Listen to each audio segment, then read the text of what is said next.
ব্রেকআপের 5 বছর পর মেয়েটার কাছে ছেলেটার ফোন আসে। হ্যালো, কে বলছেন? জানতাম তুমি আমাকে চিনতে পারবে না। কে আপনি? তোমার সেই পাগল যে তোমাকে পাগলের মতো ভালোবাসতো। ও আপনি তো ফোন দিছেন কেন?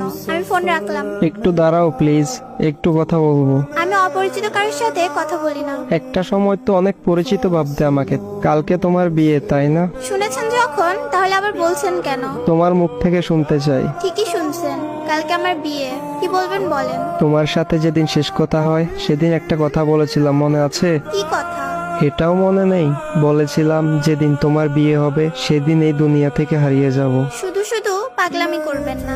সত্যি আমার কপালটা একবারেই খারাপ। ভেবেছিলাম আমার মুখে কথা শুনে বলবে তুমি কি ভেবেছো, তুমি মরে গেলে আমি বেঁচে থাকবো, কিন্তু ভুল ভেবেছিলাম। তুমি তো আমাকে ভালোই বাসনি কোনোদিন। জানো, আমি একবারে একা হয়ে গেছি, বাসা থেকে চলে এসেছি।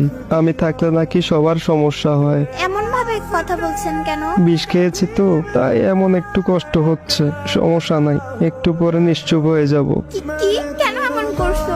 জানো, আমার অনেক কষ্ট হচ্ছে। তুমি এখন কোথায় আছো?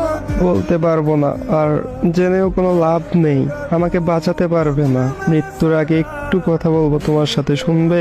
বলো কোথায় আছো? ওই এত কান্না করছো কেন?